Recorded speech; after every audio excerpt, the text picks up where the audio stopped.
Good morning all. ഞാൻ Ramakrishnan TB, SEBI registered research അനലിസ്റ്റാണ്. ഈ ഓഡിയോ കേട്ടതിന് ശേഷം ഡിസ്ക്ലെയിമർ കൂടി വായിച്ചു നോക്കണമെന്ന് താല്പര്യപ്പെടുന്നു. ബഡ്ജറ്റിന് മുന്നുള്ള അവസാനത്തെ ട്രേഡിംഗ് ഡേ ആണ് ഇന്ന് നമ്മൾ എക്സ്പെക്റ്റ് ചെയ്യുന്നത് വീണ്ടും വീക്ക് ഓപ്പണിംഗ് ആണ്. ഗ്ലോബലി ഇന്ന് മോർണിംഗിൽ ഏഷ്യൻ മാർക്കറ്റുകളിൽ സൗത്ത് കൊറിയൻ മാർക്കറ്റ് ഒഴികെ മറ്റെല്ലാ മാർക്കറ്റുകളും വീക്കായിട്ടാണ് ട്രേഡ് ചെയ്യുന്നത്. അതോടൊപ്പം ഇന്നലെ മറ്റ് മാർക്കറ്റുകളുടെ സിറ്റുവേഷൻ നോക്കുകയാണെങ്കിൽ അമേരിക്കയിൽ ഒരു മിക്സഡ് ക്ലോസിംഗ് ആയിരുന്നു. ഡൗ ജോൺസ് സ്ലൈറ്റ്ലി ബെറ്റർ ആയിരുന്നു. അതുപോലെ തന്നെ റസൽ 2000 ഇൻഡെക്സും സ്ലൈറ്റ്ലി ബെറ്റർ ആയിരുന്നു. അതേസമയം standard and poors 500 index, Nasdaq index ഒക്കെ വീക്കായിട്ടാണ് ഇന്നലെ ക്ലോസ് ചെയ്തിരിക്കുന്നത്. ടെക്നോളജി സ്റ്റോക്കുകളിൽ നിന്നൊരു മിക്സഡ് ക്ലോസിംഗ് ആണ് ഇന്നലെ നടത്തിയിട്ടുള്ളത്. മൈക്രോസോഫ്റ്റ് അറൗണ്ട് 10% താഴെയാണ് ക്ലോസ് ചെയ്തിരുന്നത്. അതേസമയം മെറ്റ പ്ലാറ്റ്ഫോം 10% മുകളിലാണ് ക്ലോസ് ചെയ്തിരുന്നത്.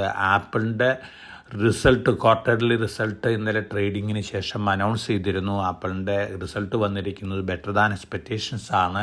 ചൈനയിലത്തെ സെയിൽസും ബെറ്റർ ദാൻ എക്സ്പെക്റ്റേഷൻസ് ആണ്. അതുകൊണ്ട് തന്നെ ആപ്പിളിൻ്റെ സ്റ്റോക്ക് ആഫ്റ്റർ അവേഴ്സിൽ അറൗണ്ട് 2% ബെറ്റർ ആയിട്ടാണ് ട്രേഡ് ചെയ്യുന്നത്. അതോടൊപ്പം മെമ്മറി ചിപ്പ് മേക്കേഴ്സ് ആയിട്ടുള്ള സാൻഡിസ്ക്, അതുപോലെ തന്നെ ഹാർഡ് ഡിസ്ക് ഡ്രൈവ് മേക്കേഴ്സ് ആയിട്ടുള്ള Seagate technologies, western digital, semi conductor equipment manufacture നടത്തുന്ന അപ്ലൈഡ് മെറ്റീരിയൽസ്, ഈ സ്റ്റോക്കുകളെല്ലാം തന്നെ ബെറ്റർ ആയിട്ടാണ് അല്ലെങ്കിൽ പുതിയ റെക്കോർഡ് ഹൈ ഹീറ്റ് ചെയ്ത് റെക്കോർഡ് ഹൈയിലാണ് ക്ലോസ് ചെയ്തിരിക്കുന്നത്. റാം സർക്യൂട്ട് മേക്കേഴ്സായ മൈക്രോണും പുതിയ റെക്കോർഡ് ഹൈ ഹിറ്റ് ചെയ്ത് റെക്കോർഡ് ഹൈയിലാണ് ഇന്നലെ ഗ്ലോബൽ മാർക്കറ്റുകളിൽ ക്ലോസ് ചെയ്തിരിക്കുന്നത്. ഇന്ന് മോർണിംഗിൽ സൗത്ത് കൊറിയയിൽ വീണ്ടും SK ഹൈനിക്സ്, അതുപോലെ തന്നെ സാംസങ് ഇലക്ട്രോണിക്സ് ഒക്കെ പുതിയ റെക്കോർഡ് ഹൈ ഹിറ്റ് ചെയ്ത് റെക്കോർഡ് ഹൈയിലാണ് ട്രേഡ് ചെയ്യുന്നത്. ഇതിന് പ്രധാനപ്പെട്ട കാരണം വലിയ രീതിയിൽ ഡെവലപ്പ് ചെയ്തുകൊണ്ടിരിക്കുകയാണ്. ഡെവലപ്പ് ചെയ്യുമ്പോൾ ധാരാളം സെർവേഴ്സ് ആവശ്യമാണ്. ഈ സെർവേഴ്സിലേക്കൊക്കെ മെമ്മറി സർക്യൂട്ടുകൾ, അതുപോലെ തന്നെ ഹാർഡ് ഡിസ്ക് ഡ്രൈവുകളൊക്കെ വേണം. അപ്പോൾ ഇത്തരത്തിൽ ഈ പ്രൊഡക്റ്റുകൾ ഉണ്ടാക്കുന്ന കമ്പനികളുടെ സ്റ്റോക്കുകൾക്ക് വീണ്ടും ഹയർ ഡിമാൻഡ് ആയിരിക്കും എന്നുള്ളൊരു എക്സ്പെക്റ്റേഷനാണ്.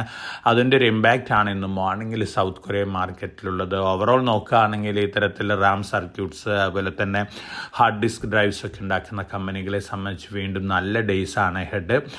അതോടൊപ്പം ഇന്നലത്തെ കമോഡിറ്റി മാർക്കറ്റ് സെൻറ്റിമെൻറ്റ് നോക്കുകയാണെങ്കിൽ ഹ്യൂജ് വൊളാറ്റിലിറ്റിയാണ് ഗോൾഡ് പ്രൈസിൽ, സിൽവർ പ്രൈസിൽ, അതുപോലെ തന്നെ കോപ്പർ പ്രൈസിലൊക്കെ കാണുന്നത്.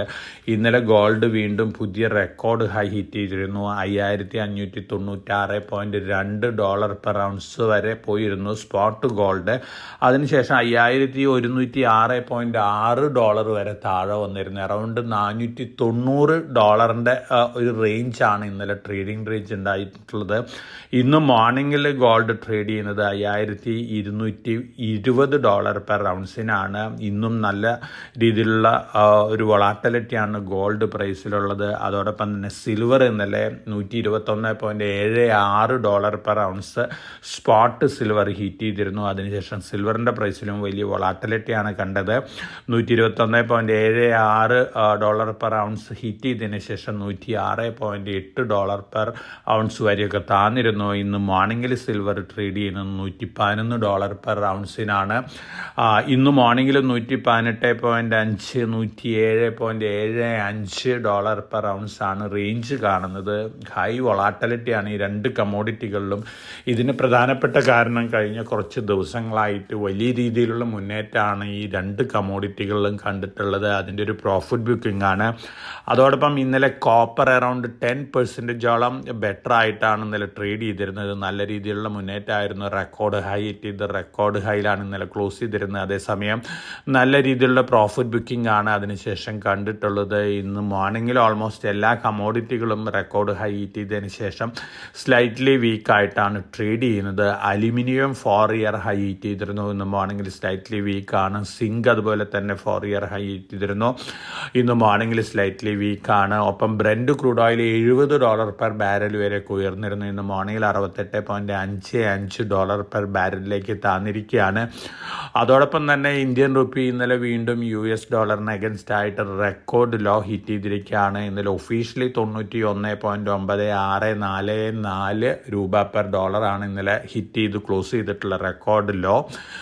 $92 വരെ താഴെ പോകാനുള്ള സാധ്യതകളുണ്ട്. അതോടൊപ്പം മറ്റു ന്യൂസ് ഫ്ലോസ് ഒക്കെ നോക്കുകയാണെങ്കിൽ സ്പെസിഫിക് ആയിട്ടുള്ള ന്യൂസ് ഫ്ലോസ് ഒക്കെ നോക്കുകയാണെങ്കിൽ നമുക്ക് Q3 റിസൾട്ടുകൾ ഇന്നലെ വന്നിട്ടുള്ള റിസൾട്ടുകൾ നോക്കുകയാണെങ്കിൽ വേദാന്ത എക്സലൻറ്റ് ഗ്രോത്ത്, അതുപോലെ തന്നെ റവന്യൂ ഗ്രോത്ത് ഒക്കെയാണ് കാണിച്ചിരിക്കുന്നത്. നെറ്റ് പ്രോഫിറ്റ് റെക്കോർഡ് ഹൈ ആണ്. അപ്പോൾ തീർച്ചയായിട്ടും നമുക്ക് Q3 റിസൾട്ട് അനൗൺസ്മെൻറ്റ് കഴിഞ്ഞതിന് ശേഷം വീണ്ടും ഒരു വലിയ ഇൻ്ററിൻ ഡിവിഡൻഡ് നമുക്ക് വേദാന്തയിൽ നിന്ന് എക്സ്പെക്റ്റ് ചെയ്യാനായിട്ട് സാധിക്കും. അതേസമയം പല സ്റ്റോക്കുകളും ബിലോ എക്സ്പെക്റ്റേഷൻസ് ആണ് റിസൾട്ടുകളൊക്കെ കാഴ്ചവെച്ചിരിക്കുന്നത്. ഇതിന് പ്രധാനപ്പെട്ട കാരണം ലേബർ കോഡ് 2025 ഒരു ഇമ്പാക്റ്റ് തന്നെയാണ്. KPIT ബിലോ എക്സ്പെക്റ്റേഷൻസ് ആണ് റിസൾട്ട് വന്നിരിക്കുന്നത്. അതേസമയം IFCI എക്സലൻറ്റ് റിസൾട്ടാണ് പോസ്റ്റ് ചെയ്തിരിക്കുന്നത്. ഒപ്പം സിർമ SGS ടെക്നോളജീസും എക്സലൻറ്റ് റിസൾട്ടാണ്. പ്രിക്കോൾഡ് എക്സലൻറ്റ് റിസൾട്ടാണ്. ഈ കമ്പനികളെല്ലാം തന്നെ ബെറ്റർ ദാൻ എക്സ്പെക്റ്റേഷൻസ് ആണ് റിസൾട്ടുകൾ പോസ്റ്റ് ചെയ്തിരിക്കുന്നത്. അതിൻ്റേതായ പോസിറ്റീവ് ഇമ്പാക്റ്റ് ഒരുപക്ഷെ ഈ സ്റ്റോക്കുകളിലൊക്കെ കണ്ടേക്കാം. ഇനി സ്റ്റോക്ക് സ്പെസിഫിക് ആയിട്ടുള്ള മറ്റു ന്യൂസ് ഫ്ലോസ് നോക്കുകയാണെങ്കിൽ അറ്റ്ലാന്റ ഇലക്ട്രിക്കൽസ് റീസെൻ്റായിട്ട് ലിസ്റ്റ് ചെയ്തിട്ടുള്ളൊരു കമ്പനിയാണ്. 5 ഓർഡേഴ്സ് ബാഗ് ചെയ്തിട്ടുണ്ട്. 288 കോടി രൂപയാണ് ടോട്ടൽ ഈ 5 ഓർഡേഴ്സും കൂടിയുള്ള വാല്യൂ വരുന്നത്. ട്രാൻസ്ഫോമേഴ്സ് സപ്ലൈ ചെയ്യാനാണ്. കർണാടക സ്റ്റേറ്റ് ഇലക്ട്രിസിറ്റി കോർപ്പറേഷനിൽ നിന്നാണ്. അറ്റ്ലാന്റയെ സംബന്ധിച്ച് പോസിറ്റീവ് ന്യൂസാണ്. പൊതുവേ പവർ സെക്ടർ സ്റ്റോക്കുകളെ സംബന്ധിച്ച് പോസിറ്റീവ് ഇമ്പാക്റ്റ് തന്നെയാണ് നമ്മൾ ബഡ്ജറ്റിലും എക്സ്പെക്റ്റ് ചെയ്യുന്നത്. അതോടൊപ്പം തന്നെ ഇന്ത്യ ഗവൺമെൻറ്റും ജർമ്മനിയും ആയിട്ടൊരു എഗ്രിമെൻറ്റിലെത്താണ്. $10 ബില്യൺ സബ്മറൈൻ ഡീലിന് വേണ്ടിയാണ്. 6 സബ്മറൈൻസ് ഇന്ത്യയിൽ ഉണ്ടാക്കുന്നതിന് വേണ്ടിയുള്ള ഡീലാണ്. മസഗൺ ഡോക്കാണ് ഇന്ത്യയിലത്തെ പാർട്ട്ണറായിട്ട് വരുന്നത്. തീർച്ചയായിട്ടും നമ്മുടെ ഡിഫൻസിനെ സംബന്ധിച്ച് പോസിറ്റീവാണ്. മസഗൺ ഡോക്കിനെ സംബന്ധിച്ച് വളരെ പോസിറ്റീവായിട്ടുള്ള ന്യൂസാണ്. ഇന്ന് ധാരാളം ക്വാർട്ടർലി റിസൾട്ടുകൾ വരുന്നുണ്ട്. Q3 റിസൾട്ടുകൾ വരുന്നുണ്ട്. അറൗണ്ട് 150ഓളം കമ്പനികളുടെ റിസൾട്ടുകൾ ഇന്ന് അനൗൺസ് ചെയ്യുന്നുണ്ട്. ബജാജ് ഓട്ടോ ഉണ്ട്, NTPC ഉണ്ട്, നെസ്ലെ ഉണ്ട്. ഇത്തരത്തിലുള്ള കമ്പനികളൊക്കെ ഇന്ന് Q3 റിസൾട്ടുകൾ അനൗൺസ് ചെയ്യുന്നുണ്ട്. റിസൾട്ടുകൾക്ക് അനുസരിച്ചിട്ടുള്ളൊരു വളാറ്റിലിറ്റിയൊക്കെ ഈ സ്റ്റോക്കുകളിൽ നമുക്ക് എക്സ്പെക്റ്റ് ചെയ്യാനായിട്ട് സാധിക്കും. ഇനി വേൾഡ് ഗോൾഡ് കൗൺസിലിൻ്റെ 2025 ഡാറ്റ വന്നിട്ടുണ്ട്. തീർച്ചയായിട്ടും വളരെ പോസിറ്റീവാണ്. ഗോൾഡിനെ സംബന്ധിച്ച് നോക്കുകയാണെങ്കിൽ ഗോൾഡ് ഡിമാൻഡ് ചരിത്രത്തിൽ ആദ്യമായിട്ട് 5000 ടൺ ക്രോസ് ചെയ്തിരിക്കുകയാണ്. 5002.3 ടൺസാണ് 2025 ടോട്ടൽ ഗോൾഡ് ഡിമാൻഡ് വന്നിരിക്കുന്നത്. ഇത് മേജറായിട്ടും ETF അതായത് ഇൻവെസ്റ്റ്മെൻറ്റ് ഡിമാൻഡും സെൻട്രൽ ബാങ്ക് ഡിമാൻഡും തന്നെയാണ് ഇതിന് പ്രധാനപ്പെട്ട കാരണം. അതേസമയം ജുവല്ലറി ഡിമാൻഡ് 2025 18% താഴെയാണ് 2024 കമ്പയർ ചെയ്യുമ്പോൾ. ഇന്ത്യയിൽ ജുവല്ലറി ഡിമാൻഡ് 2025 24% താഴെയാണ്. ചൈനയിൽ 25% താഴെയാണ്. അതേസമയം ഹ്യൂജ് ഡിമാൻഡ് ആണ് ഇൻവെസ്റ്റ്മെൻറ്റ് ഡിമാൻഡ് ഉള്ളത്. അതോടൊപ്പം തന്നെ സെൻട്രൽ ബാങ്കുകൾ 2025 വാങ്ങിയിട്ടുള്ള ടോട്ടൽ ക്വാണ്ടിറ്റി 863 ടൺസാണ്. 2024 അത് 1092 ടൺസായിരുന്നു. 21% കുറവാണ് സെൻട്രൽ ബാങ്കുകൾ 2025 വാങ്ങിയിട്ടുള്ളത്. അതേസമയം ഗോൾഡ് ETFകൾ 801 ടൺസാണ് 2025 വാങ്ങിയിട്ടുള്ളത്. അപ്പോൾ ഇൻവെസ്റ്റ്മെൻറ്റ് ഡിമാൻഡാണ് ഗോൾഡിലെ ഏറ്റവും കൂടുതൽ പോസിറ്റീവ് ഇമ്പാക്റ്റ് 2025 ഉണ്ടാക്കിയിട്ടുള്ളത്. അതോടൊപ്പം തന്നെ നമ്മൾ ടോട്ടൽ മൈനിങ് നോക്കുകയാണെങ്കിൽ 3671.6 ടൺസാണ് 2025 ലോകത്തിൽ മൈൻ ചെയ്തെടുത്തിട്ടുള്ളത്. 3650.4 ടൺസായിരുന്നു 2024. 2024 എൻഡ് ചെയ്യുമ്പോൾ വേൾഡ് ഗോൾഡ് കൗൺസിലിൻ്റെ കണക്ക് പ്രകാരം പ്രൂവൻ റിസർവ് ആയിട്ടുണ്ടായിരുന്നിട്ടുള്ളത് 54,770 ടൺസ് ആയിരുന്നു. 2025 3671.6 ടൺസും കൂടി ഈ പ്രൂവൻ റിസർവിൽ നിന്ന് കുറച്ച് കഴിഞ്ഞാൽ ബിലോ ഗ്രൗണ്ട് ഗോൾഡ് ഇനി ബാക്കിയുള്ളത് 51,098.4 ടൺസ് മാത്രമാണ്. അതായത് 2039 ആവുമ്പോഴേക്കും ബിലോ ഗ്രൗണ്ട് അതായത് പ്രൂവൻ റിസർവ് എല്ലാം തന്നെ മൈൻ ചെയ്തെടുത്തിരിക്കും. അതിനുശേഷമാണ് ഗോൾഡിൻ്റെ റിയൽ ആക്ഷൻ കാണാൻ പോകുന്നത്. അല്ലെങ്കിൽ അതിന് മുന്നുള്ള 3-4 വർഷങ്ങൾക്ക് മുമ്പ് തന്നെ ഒരുപക്ഷെ ഫിയർ ഓഫ് മിസ്സിങ് ഔട്ടൊക്കെ ക്രിയേറ്റ് ചെയ്യാനുള്ള സാധ്യതകളുണ്ട് ഇൻവെസ്റ്റേഴ്സിൻ്റെ ഇടയിൽ. അപ്പോൾ തീർച്ചയായിട്ടും ഗോൾഡിനെ സംബന്ധിച്ച് വലിയ രീതിയിൽ മുന്നേറുമ്പോൾ നല്ല വൊളാറ്റിലിറ്റി ഒക്കെ ഉണ്ടായേക്കാം. അതേസമയം ലോങ് ടൈം ട്രെൻഡ് ഇൻഡാക്റ്റ് തന്നെയാണ്. എന്നിരുന്നാലും $500 റേഞ്ച് ആണ് ഒരു ദിവസം ട്രേഡിംഗ് റേഞ്ച് വരുന്നത്. അപ്പോൾ വളരെ കോഷനോട് കൂടി ട്രേഡ് ചെയ്യണം. ഇത്തരത്തിലുള്ള ട്രെൻഡ് തന്നെയാണ് നമ്മൾ സിൽവറിലും എക്സ്പെക്റ്റ് ചെയ്യുന്നത്. സിൽവറിൽ ഒരുപക്ഷെ ഹയർ വൊളാറ്റിലിറ്റി കണ്ടേക്കാം. അതേസമയം കോപ്പർ വൊളാറ്റിലിറ്റിക്ക് ശേഷം വീണ്ടും മുന്നേറാനുള്ള സാധ്യതകളുണ്ട്. പല കോപ്പർ മൈനുകളിൽ നിന്നും 2026 പ്രൊഡക്ഷൻ വരാൻ സാധ്യതയില്ല എന്നുള്ള റിപ്പോർട്ടുകളുണ്ട്. ഒപ്പം ഡാറ്റാ സെൻറ്ററുകൾക്കൊക്കെ ധാരാളം കോപ്പർ ആവശ്യമാണ്. പവർ സെക്ടറിന് കോപ്പർ ആവശ്യമാണ്. അതുകൊണ്ട് തന്നെ ഒരുപക്ഷെ കോപ്പർ വീണ്ടും നല്ല രീതിയിൽ മുന്നേറിയേക്കാം.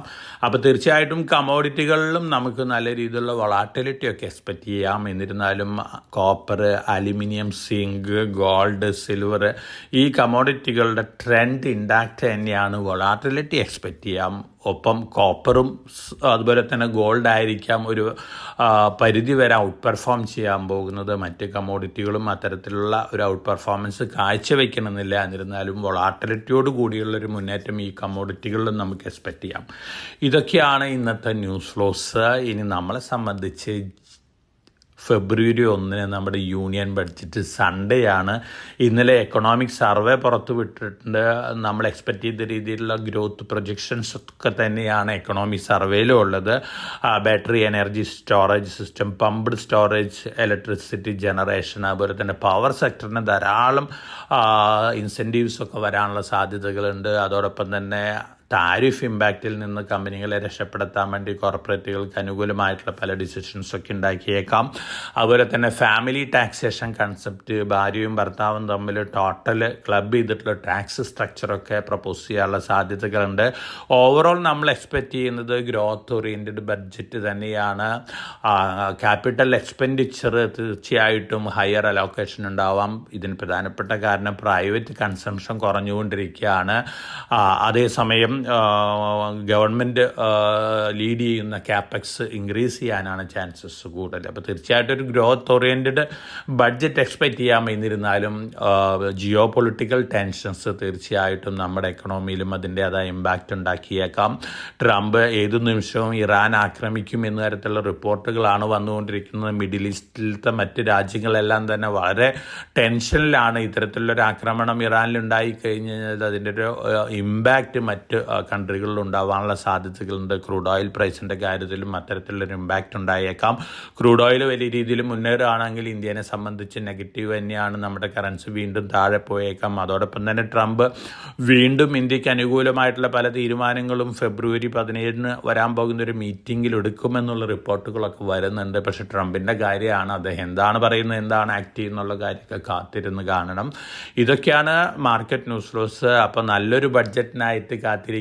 നമ്മൾ എക്സ്പെക്റ്റ് ചെയ്യുന്നത് നല്ല പ്രപ്പോസൽസും റിഫോം മെഷേഴ്സും ഒക്കെ തന്നെയാണ്. എന്നിരുന്നാലും ഗ്ലോബൽ ഫാക്ടേഴ്സ് നമ്മളെ സംബന്ധിച്ച് വളരെ ഇമ്പോർട്ടൻ്റ് ആണ്. അതുകൊണ്ട് തന്നെ വളരെ കോഷ്യസ് ആയിട്ട് മാർക്കറ്റിൽ ആക്ട് ചെയ്യുക. എല്ലാവർക്കും നല്ലൊരു ട്രേഡിൻ്റെ ആശംസിച്ചുകൊണ്ട് ഞാൻ ഇന്നത്തെ പ്രീ മാർക്കറ്റ് കമൻട്രിയോട് അവസാനിപ്പിക്കുകയാണ്. Thank you.